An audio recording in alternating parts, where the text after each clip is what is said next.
باقی جگہوں پر بہت دیر ہوتے ہیں جو کہ ظاہر ہے بہت اچھی بات ہے، اور یا خاص میں یہاں تو مساجد وغیرہ کی بات بھی بہت اچھی بات، لیکن یہ کہ بالکل اپنے اطراف سے یا اپنے ماتحتوں سے بالکل بے خبر ہوتے ہیں اور باہر سارا سلسلہ کر رہے ہوتے ہیں۔ بسم اللہ الرحمن الرحیم۔ جی ہاں بالکل، یہ بالکل مناسب نہیں ہے، بلکہ ایک روایت کے مطابق اگر اس کا کوئی رشتہ دار غریب ہے اور انسان کوئی اور جگہ صدقہ کرتا ہے تو وہ صدقہ ہی قبول نہیں ہوگا، تو سب سے پہلے اپنے اطراف میں دیکھنا چاہیے۔ صحیح۔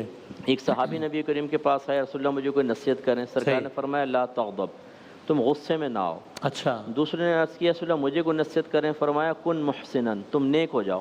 اچھا۔ اس نے کہا رسول اللہ مجھے کیسے پتہ چلے گا میں نیک ہو گیا؟ فرمایا جب تیرے پڑوسی تو کہیں گے نا تو نیک ہو گیا، تو اچھا ہے، تو تم اچھے ہو۔ یعنی ایک تو یہ پیمانہ بنا دیا۔ جی ہاں، ایک تو یہ پیمانہ کہ آپ اتنا اچھا رویہ رکھیں کہ آپ کے پڑوسی آپ کو اچھا کہیں، یہ اسی وقت ہوگا جب آپ رویہ ان کے ساتھ اچھا رکھیں گے۔ اور دوسرا جو یہ حدیث ہے معروف کہ نبی کریم صلی اللہ علیہ وسلم نے فرمایا کہ تمام مومن ایک جسم کی مانند ہے، ایک کو تکلیف پہنچتی ہے پورا جسم اذیت محسوس کرتا ہے، تو یہ ہمیں بھی اپنے اطراف میں اپنے پڑوسیوں کا خیال کرنا چاہیے۔ اور جس حضرت نے وہ روایت سنائی اسی سے متصل یہ بھی ہے، نبی کریم نے ارشاد فرمایا کہ جبریل امین مجھے پڑوسیوں کے بارے میں نصیحت کرتے رہے حتیٰ کہ مجھے گمان ہوا کہ شاید وارث ہی بنا دیں گے۔ تو اتنا زیادہ جب تلقین ہے تو یہ ہمیں اس پہ توجہ کرنی چاہیے، لیکن مسئلہ کیا ہوتا ہے کہ قریبی رشتہ دار اور قریبی پڑوسی یہ عمومی طور پر اجنبی ہوتے ہیں۔ یعنی اب تو ایسی صورتحال ہوگی نا کہ ہم نے اپنے آپ کو ایک زندگی کے دائرے میں بند کر لیا ہے، ہمیں نہیں پتہ ہوتا کہ پڑوسی کیا کر رہا ہے۔ یہ جو روایت میں نا کہ اگر تم بھوکا سو گئے اور پڑوسی بھوکا سو گئے تم پیڑ بھر کے، تو تم گویا کہ ایمان ہی نہیں لائے۔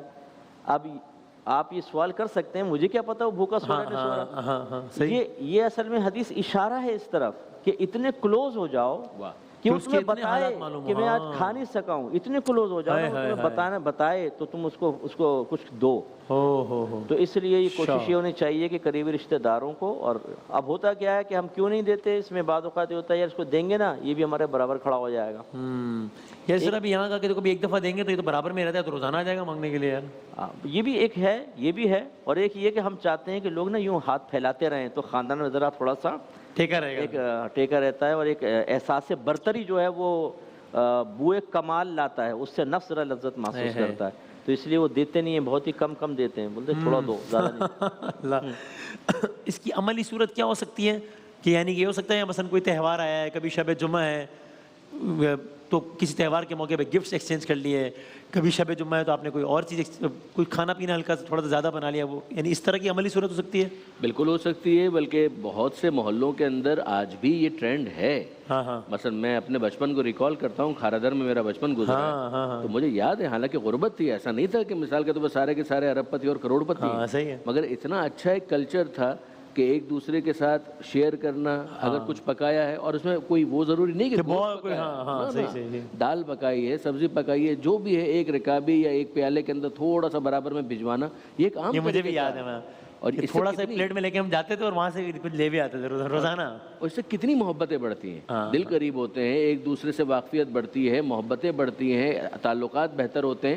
اس کے اندر یہاں تک میں آپ سے عرض کروں کہ تاکید احادیث کے اندر یہاں تک آئی ہے کہ جو تم پھل لے کر آ رہے ہو یا تو اس میں سے کچھ اپنے پڑوسیوں کے ساتھ شیئر کرو، اور اگر ایسا نہیں کر سکتے ہو تو پھر اہتمام کرو کہ تمہارا وہ پھل پڑوس کے بچے نہ دیکھنے پائیں، ایسا نہ ہو کہ ان کا دل ٹوٹے۔ اور اگر تم اپنے گھر میں لے کر آئے ہو اور پھر اس کے بعد تم نے اپنے بچوں کو دیا ہے تو پھر اس بات کا اہتمام کرو کہ وہ باہر جا کر اسے نہ کھائے، کہ اگر وہ کھا رہے ہیں اور دوسرے بچے دیکھ رہے ہیں تو ظاہر ہے کہ ان کا دل ٹوٹے گا۔ تو سب سے اچھا تو یہ ہے کہ کچھ نہ کچھ شیئر کرو۔ ایون یہاں تک کہا گیا کہ تمہارے گھر کے اندر اگر کچھ پک رہا ہے اور اس کی خوشبو اٹھ رہی ہے، اس کی مہک، اور دوسرے گھروں تک جا رہی ہے تو یا تو کچھ شیئر کرو ان کے ساتھ، ورنہ پھر اہتمام کرو کہ یہ مہک ہے، یہ خوشبو اس طرح سے ان کے گھروں میں نہ جائے کہ ان کے دلوں میں یہ بات آئے کہ وہ لوگ تو کھا رہے ہیں، ہم نہیں کھا پا رہے۔ یعنی یہ وہ سینسٹیوٹیز ہیں، حساسیتیں ہیں کہ آپ ذرا دیکھیں کہ اسلام اس کے اوپر کتنی زیادہ سینسٹیوٹی دکھاتا ہے، فوکس کرتا ہے۔ ایک حدیث میں اور گزارش کروں کہ جس کے اندر یہ ارشاد فرمایا کہ اگر کوئی شخص مر جائے اور اس کے 3 پڑوسی اس سے راضی ہوں، پھر اللہ تو یہ اس کی مغفرت کی ضمانت کے لیے کافی۔ 3 پڑوسیوں کا راضی رہنا اس کی مغفرت کی گارنٹی بن جاتا ہے۔ 3 پڑوسی یعنی آج کل کے زمانے میں کیا کہیں، مثلا کوئی بلڈنگ میں رہ رہا ہے تو 3 فلیٹ والے مطلب یعنی ہم آج اس کو اس طرح کہیں گے کہ کسی گھر میں رہ رہا ہے تو اطراف کے 3 لوگ اس ڈیفینیشن میں آئے گا. اور دوسرا یہ بتائیے گا کہ ایک پھر ذہن میں یہ بھی آتا ہے نا جس کی اس خاکے میں بھی نشاندہی کی گئی کہ جب اتنی قربت ہو جائے گی جس کا آپ نے تذکرہ کیا تو پھر وہ ہمارے مالی معاملات سے بھی واقف ہوں گے کہ اچھا ماشاء اللہ ہے تو بڑا اچھا ان کا سیٹ اپ ہے, تو نظر لگ جائے گی یہ ہو جائے گا وہ ہو جائے گا. جی یہ احتمالات تو ہیں ہی ہیں. یہ تو ضروری نہیں کہ کلوز آنے کے بعد بھی ہو, آدمی کے لائف اسٹائل سے ہی. آپ گاڑی لے کے نکلتے ہیں, بچے اچھے کپڑے پہنتے ہیں, شادی بیاہ میں گھر والے نکلتے ہیں تو عورتیں ایک دوسرے کو دیکھتی رہتی ہیں. یہ ویسے ہی کبھی کبھار تو بغیر دیے بھی محلے میں تو عورتیں آتی جاتی ہیں تو وہ اندازہ تو ہو جاتا ہے. تو نظر لگنے کے امکانات صرف اس کے ساتھ ہی کوئی وابستہ نہیں ہے یا اسی پر موقوف نہیں ہے, تو دیگر ذرا سے بھی ہو سکتا ہے. لیکن یہ ضروری ہے کہ جب آپ دل میں ذرا وسعت پیدا کر کے اور اپنی جو ایک ہمت اور استطاعت ہے اس پر بھی نظر رکھیں, یہ نہیں کہ بہت زیادہ ہی کریں, لیکن جب آپ تسلسل سے کرتے ہیں محبت بھی پیدا ہوتی ہے اور اللہ برکت دیتا ہے. میرے آقا صلی اللہ علیہ وسلم نے فرمایا کہ خدا کی قسم صدقہ کرنے سے تمہارا مال کم نہیں ہوگا. قسم کھا گیا, قسم سرکار نے یاد فرمایا. تو اس لیے یہ دینے سے کبھی کمی نہیں ہوتی, اللہ برکت دیتا ہے. وہ ایک بادشاہ تھا نا, وہ اس کا وزیر جو تھا قریبی بہت ہی محبت کرتا تھا, تو وہ لوگوں کو قرضے دیتا تھا. حاسدین پہنچ گئے بادشاہ کے پاس کہ بادشاہ سلامت کو پتہ ہے یہ کس شرط کے ساتھ قرض دیتا ہے. اس نے کہا کس شرط کے ساتھ؟ یہ کہتے ہیں, اس نے کہا کہ یہ کہتا ہے کہ جب بادشاہ مرے گا نا تو تم سے میں قرضہ یہ واپس لوں گا. اچھا یہ تو آپ کی موت کی باتیں کرتا ہے. تو بادشاہ نے پوچھا تو اس نے کہا حضور میں اس لیے کرتا ہوں تاکہ جب میں کہوں تو یہ آپ کو دعائیں دیں گے کہ اللہ بادشاہ کو لمبی زندگی عطا فرما, مرے گا تو ہمیں قرضہ لوٹانا پڑ جائے گا. تو وہ اس طرح دعائیں لیتا تھا. تو یہ دعائیں لینا بہت اچھی چیز ہوتی ہے. کسی کے کوئی اللہ جو ٹوٹے ہوئے دل والا ہوتا ہے نا, بہت ہی درد والا, خصوصاً سفید پوش, وہ جو دعا دے گا بڑے دل سے دعا دے گا. یقین کریں اتنی ترقیاں ہوتی ہیں کہ آپ تصور نہیں کر سکتے. بیچارے بعض غریب ایسے ہیں جو اپنے عزت نفس کچھ کہہ بھی نہیں سکتے کسی کو لے کر اور مطلب ایک خاندانی غیرت کی وجہ سے ہاتھ نہیں پھیلا پاتے, لیکن اتنے پریشان ہوتے ہیں جب آپ بغیر مانگے ان کی امداد کرتے ہیں تو پھر ان کی زبان نے ان کا دل پھر اللہ تعالیٰ کی بارگاہ میں مقبول ہوتی ہے. کیا کہیں سر, کنکلوڈ کرتے ہیں. میں نے مطلب آپ لوگوں کے کہنے کے اوپر, اور ظاہر ہے لوگ بھی ماشاءاللہ بہت ہی کرتے ہیں, تو ترجمہ میں قرآن کا پڑھ رہا تھا تو میں نے اس میں ایک آیت کا ترجمہ دیکھا, میں نے اس کو مارک کر لیا اور میں نے باقاعدہ پھر فون کر کے کچھ علماء سے پوچھا کہ کیا اس کا یہی مطلب ہے. صدقے کے حوالے سے آیت اس کا ترجمہ یہ تھا کہ ہم نے تمہیں جو مال عطا کیا ہے اس میں سے اگر تم دو تو یہ, یعنی میں نے پوچھا سوال یہ کہ اس کا مطلب ہے کہ یہ والا تو کوئی کانسیپٹ تیرا میرا مال کی تو کوئی کہانی نہیں ہے, لکھا ہے نا ہم نے تمہیں جو مال عطا کیا ہے اس میں سے اگر دے دو. کیونکہ ساری خرابی سو جاتی ہے, ہم سوچتے ہیں کہ یار یہ میرے پاس ابھی اتنے لاکھ ہیں, اب میں اتنے لاکھ میں دے دوں گا تو پھر تو اتنے لاکھ بچ جائیں گے. جب سوچ ہی ہو کہ بھائی میرا ہے ہی نہیں ہے تو مجھے آگے سے ملا ہوا ہے, اس میں تو تھوڑا سا دے رہا ہوں میں. تو ساری تو مجھے ایسا لگا کہ قرآن نے صدقے کے حوالے سے اپروچ ہی الگ بتائی ہے کہ بھائی آپ کا مال ہے ہی نہیں, ہم نے آپ کو دیا, اس میں سے آپ نے آگے دے دیں. جو بالکل جیسا مفتی صاحب نے بھی حدیث بھی ارشاد فرمائی, اس کے اندر بھی یہی بات تھی. اور دوسری بات یہ کہ اگر ہم قرآن مجید کے اندر دیکھتے ہیں, سورہ یاسین کی بہت معروف آیت ہے کہ اذا قیل لہم, جب ان سے کہا جاتا ہے کہ خرچ کرو اس میں سے کہ جو اللہ نے تمہیں دیا ہے. جب مومنین کہتے ہیں کافرین سے, تو وہ کہتے ہیں کہ ہم ان کو کھلائیں, کہ جن کو خدا کھلانا چاہتا تو خود کھلا دیتا. تو ایک تو بنیادی بات یہ ہے کہ خدا پر یہ الزام دینا, پروردگار تمہیں یہ شرف دینا چاہتا ہے کہ تمہیں اپنا نمائندہ بنائے اور تم خدا کی طرف سے اس چیریٹی کو اور اس نیکی کے کام کو انجام دو. تم بجائے اس کے کہ اس شرف کو حاصل کرو تم یہ کہو کہ خدا اگر چاہتا تو خود کھلا دیتا. خدا ہی نے تمہیں رزق دیا ہے, اسی میں سے تم سے یہ کہہ رہا ہے کہ پروردگار عالم کی راہ میں خرچ کرو. سورہ منافقون کی ایک آیت ہے, وہ بھی ذہن میں رکھنی چاہیے کہ انفقوا مما رزقناکم من قبل ان یاتی احدکم الموت, خرچ کرو اس میں سے کہ جو ہم نے تم کو رزق دیا ہے, اس سے پہلے کہ موت کے عفریت کے پنجے آ کر تمہیں دبوچ لیں اور تم یہ کہنے لگو اے پروردگار لولا اخرتنی الی اجل قریب, کہ مالک تھوڑی سی مہلت اور دے دے, اصدق واکم من الصالحین, کہ میں صدقہ دوں اور صالحین میں سے. سبحان اللہ. آپ کنکلوڈ کیجیے گا اسی. جی بس جو آپ نے بات کی بالکل ٹھیک ہے. اس کو یوں ذہن میں بنائیں کہ اللہ تعالیٰ جو ہمیں دیتا ہے نا وہ دو طرح کا ہوتا ہے. ٹھیک ہے. ایک جو ہمیں دیتا ہے اور ایک جو بطور امانت دیتا ہے. اچھا. وہ دوسروں کے لیے دیتا ہے. اسی لیے نان نفقہ دے گا شوہر پہ رکھا بیوی کا, وہ قسمت کو اپنے لے کر آئے گی نا, اپنی اس کی قسمت کا ہوتا ہے, دیا شوہر کو جاتا ہے. یہ امانت اب پہنچاؤ. جب وہ امانت میں خیانت کرتا ہے تو پھر گرفت کا مرتکب ہو جاتا ہے, اس کی گرفت ہوتی ہے. ایسی غربا کا حق ہے آپ کے میرے مال میں. تو گویا کہ آپ اور میں اپنا مال نہیں دے رہے, اس کی قسمت کا مال تھا جو اللہ نے ہمیں عطا فرمایا اور حکم دیا یہ امانت وہاں تک پہنچا دو. اب بتائیں ہمارا کمال کیا ہوا. یہ تو امانت ادا کر رہے ہیں, اسی کے مال اس کو دے رہے ہیں اور ہمیں آخرت کے درجے بھی مل رہے ہیں. یہ تو اس کا احسان ہے, یہ اللہ تعالیٰ نے ہم پہ کرم فرمایا. یہ سوچ بنائیں تو انشاءاللہ پھر دینا بڑا آسان ہو جائے گا دینا. آخری بات ہمارے علماء فرماتے ہیں کہ جو بچے ہیں نا ان کے ذریعے دوسرے بچوں میں چیزیں تقسیم کروائیں. اچھا جب بھی کوئی تقسیم کرنا ہو چیزیں ان کے ذریعے کروائیں. فرماتے شروع سے ہی اس کو دینے کی عادت پڑے گی اور بڑا ہوگا تو بخیل نہیں بنے گا. ہاں واہ واہ واہ سبحان اللہ جزاک اللہ. بہت نوازش علماء کرام کا بہت بہت شکریہ. وقفے کے بعد ہم دوبارہ حاضر ہوتے ہیں. جزاک اللہ.